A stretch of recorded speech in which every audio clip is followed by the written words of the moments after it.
So thankfully, I'm not that dumb. I did not include him in the category for the 2016 Wrestler of the Year. By far the most amount of votes for this one as opposed to any other category, easily. So we had a lot of great candidates, a lot of good years for some people, but one guy had a great year, a phenomenal year, which we'll get to in a moment. But anyway, so coming in at number sixth place was Shinsuke Nakamura with 2% of the vote, which surprised me because he had a great year. He arrived in the scene for a guy who I had no idea who the hell he was.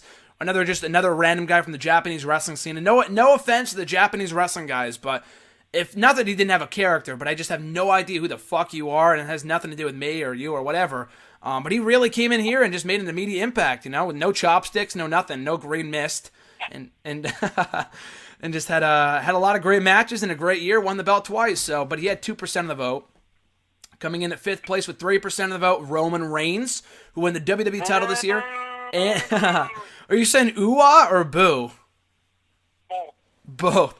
Roman got 5% or 3% with fifth place, winning the U.S. title and the WWE title this year, and the main event of WrestleMania, but still fifth place. Fourth place was 4% of the vote goes to Samoa Joe, who won the belt twice this year as well. Had a great year in NXT, probably the best heel this company has seen in a long ass time, but still fourth place. Third place with 5% of the vote, KO Kevin Owens, who won the IC title and the WWE Universal Championship this year in a great match with Sami Zayn at Battleground.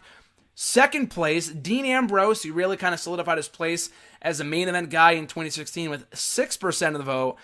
And not even close, by far the most amount of votes for anybody in the entire awards this year, with frickin' 80% of the vote goes to the phenomenal one, AJ Styles, which again is no surprise whatsoever.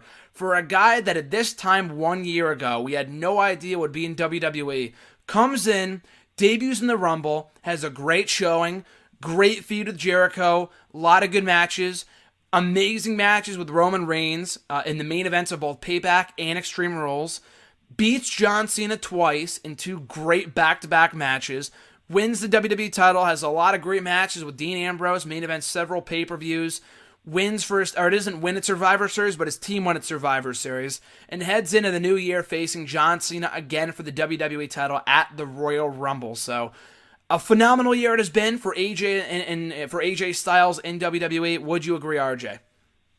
Easily, I think. I've had only easily the best year. He's pretty much in the main event scene all year. Like I said, I think it was the same way next year, and he was the main event. I think people would kind of get tiresome. I think it's kind of just because it's his first year, and everyone likes to see him.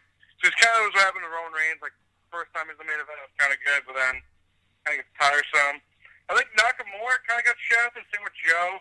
I think Ambrose had like a good year. I wouldn't say one of the better years.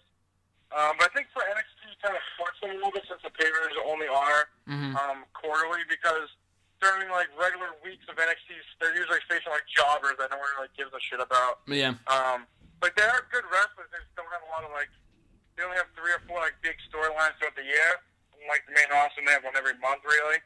So it kind of hurts those guys. So like I said, like if there's one pay-per-view in January, next one's not until April, they'll face jobbers for like 2 months, and no one really gives a shit. I thought Nakamura had a really good year. Like you said, had a great match with Dane, great matches with Joe. Joe had a great year as well. Probably one of the best. Him and the Revival probably the top 2 heels of the year. Owens had a good year. Not a big fan of his Universal title reign. I think it just is what it is. I feel like he's kind of booked like shit, but I think Jericho's helped him out a little bit. If he was by himself, it'd be absolute garbage. So thank God Jericho's around, because literally no one would give 2 shit. Because I just think he's been booked so poorly. And, Yeah. I don't know. Not that like he's a bad character. I just think that without Jericho, he'd literally be nothing right now. But, AJ had a great year. Like I said, had a great match with Jericho, the Rumble, Cena, Dean Ambrose. The match of the night with Corbin and Ziggler was really good. Yep. And he's going to face Cena again for no apparent reason. But I think he'll have another great year. 2017 will be a great year. I'm not sure exactly what direction to go with him. Because he kind of did face all the big guys. He kind of, the guys, I'll quote Roman Reigns, the guys.